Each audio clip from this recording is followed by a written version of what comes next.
Hi there, Mr. Sutton here, bringing you the IM3 Chapter 6 Quiz 1 review solutions on simplifying and multiplying rational expressions.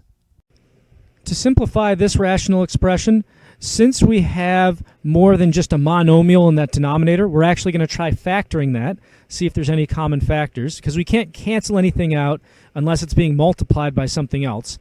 So we want to turn addition into multiplication of some kind. So it looks like we've got a 21 and a 63. I can definitely factor a 21 out of all that. And also an x, because we have an x and an x squared. So if I take that out of 21x squared, that's just going to be an x plus 63x divided by 21x is going to be 3. So it looks like I can cancel out these x's outside the parentheses directly, so those completely cancel. And then 15 and 21 can also be reduced. So those can be reduced by 3. 15 divided by 3 is going to be 5, and 21 divided by 3 is going to be 7. So what's left then, up top we have a 5, downstairs we have a 7 parentheses x plus 3, and nothing else that we can cancel or reduce, so we can just leave it factored and call this done. To simplify this expression, I'm first going to factor the numerator and denominator so that I've got all multiplication. Then and only then I will be able to cancel some things out. So in my numerator, first I'm going to look for common factors. I always check for that first. Between 30 and 45, those are both divisible by 15. So I can take a 15 out of both of those, and both these terms also have an x. So I'll take an x out as well, so 15x. 30x squared divided by 15x, that's going to leave me with 2x inside of parentheses. And then negative 45x divided by 15x, that's negative 3 inside there. Now I'm going to do the same thing in the denominator. Now this is kind of funny because we have a 30x squared down here as well, so you might have been tempted to just cross these off. And you might be thinking, well, let me just take a 15x out of this 30. However, that is not a common factor with 35. So between 30 and 35, the biggest common factor is actually 5. And we can also take an x out down there. So 5x, and then 30x squared divided by 5x gives me a 6x, and negative 35x divided by 5x gives me a minus 7. All right, so let's cancel out now whatever we can. The 15 and the 5 can reduce. That's going to give me a 3 over 1, but I don't need to write the 1 because there's still stuff down there. And then we have an x and an x canceling up there. And that's all that can cancel because everything else is being added or subtracted with something else. So cleaning up what we've got here, in the numerator we have 3 parentheses 2x minus 3. And in the denominator, all that's left is this 6x minus 7, which I don't have to write with parentheses since there's nothing else being multiplied by it. To simplify this rational expression, I need to make sure there's no common factors between the numerator and denominator. Before I can do that, I need to know what the factors are. So factoring the numerator then, I need factors of negative 8 that add up to 2. So if we do 1 and 8, that's not going to work. 2 and 4 would work if you had negative 2 and positive 4. So x minus 2, x plus 4. In the denominator, I need factors of 28 that add up to 11. So 1 and 28 doesn't work, 2 and 14 is a bust. 4 and 7, that adds up to 11. So x plus 4 and x plus 7. Now that I've got things factored out, it looks like I have common factors of x plus 4 that I can cancel out. And I'm allowed to cancel these because if I wanted to, I could split these off into their own fraction and then just divide x plus 4 by itself to get 1. So now what's left over, we have an x minus 2 in the numerator and an x plus 7 in the denominator. To simplify this expression, I need to get this down to a single fraction fully reduced.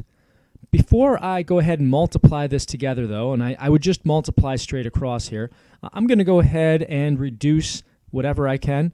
I could multiply first, but I find it's easier to do that step if I've already reduced things beforehand.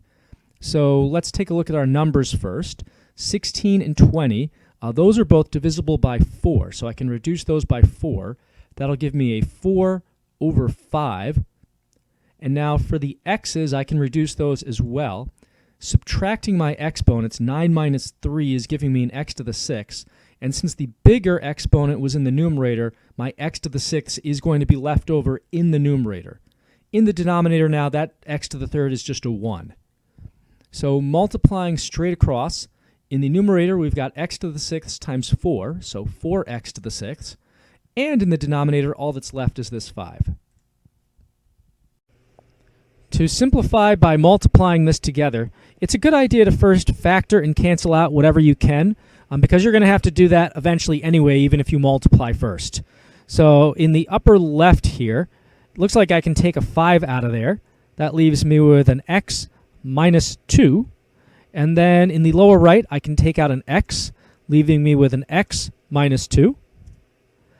And at this point, I'd like to cancel a few things. These x minus 2's can be canceled. Now, even though they're in different fractions, we can cross-cancel them because the fractions are being multiplied, which means that if I multiply straight across, these x minus 2's are just going to end up in the same fraction anyway. So I can cancel those. And then the 4 and the 22 can be cross-reduced here. Those are both divisible by 2. 22 turns into an 11. This 4 is now going to be a 2. Let's multiply across now whatever's left over. So we have a 5 times 11 in the numerator. That's a 55. And downstairs we have 2 times x, which is 2x. To divide these rational expressions, very first thing I'm going to do is turn this into multiplication. So I'm going to multiply by the reciprocal of the second fraction. Same change flip. Keep the first fraction the same, change division to multiplication, and flip the second one so that the x squared plus 4x plus 3 is now in the numerator and the x squared plus x is now in the denominator. Now that I've got multiplication, I'm going to go ahead and treat this like a multiplication problem. Basically, factor and cancel everything I can, and I'm allowed to cross-cancel if I want to now because I do have multiplication. So factoring pretty much everything here can be factored. Let's start in the upper left. I can take a 6 out of that expression. That leaves me with an x minus 8. And let's go to the lower left now. I need factors of 48 that add up to negative 14. So let's see, we got 1 and 48, not even close. 2 and 24 doesn't work. 3 and 16 is better, but still not quite what we need. How about 4 and 12? Well, that's getting a little bit warmer. 6 and 8. Yeah, that adds up to negative 14 if I have negative 6 and negative 8. So we have x minus 6, x minus 8. All right. Let's do this upper right now. I need factors of 3 that add up to 4. Well, only one option there, 1 and 3, which happens to add up to 4. So we have x plus 1 and x plus 3. And down in the lower right, we can take an x out of that. I always look for common factors first. That leaves me with an x plus 1. What can we cancel now? Well, it looks like these x minus 8s can get canceled. And they're in the same fraction, so there's no question. But if they were in different fractions, I could still cancel them. Because, again, I'm multiplying here. We also have these x plus 1s that can cancel. Anything else? Doesn't look like it. So let me multiply whatever's left over now. In the numerator, I have a 6 times x plus 3, which I'll just leave that factored. And in the denominator, I have an x and an x minus 6 that go together. Doesn't look like there's anything else I can do, so this one is simplified.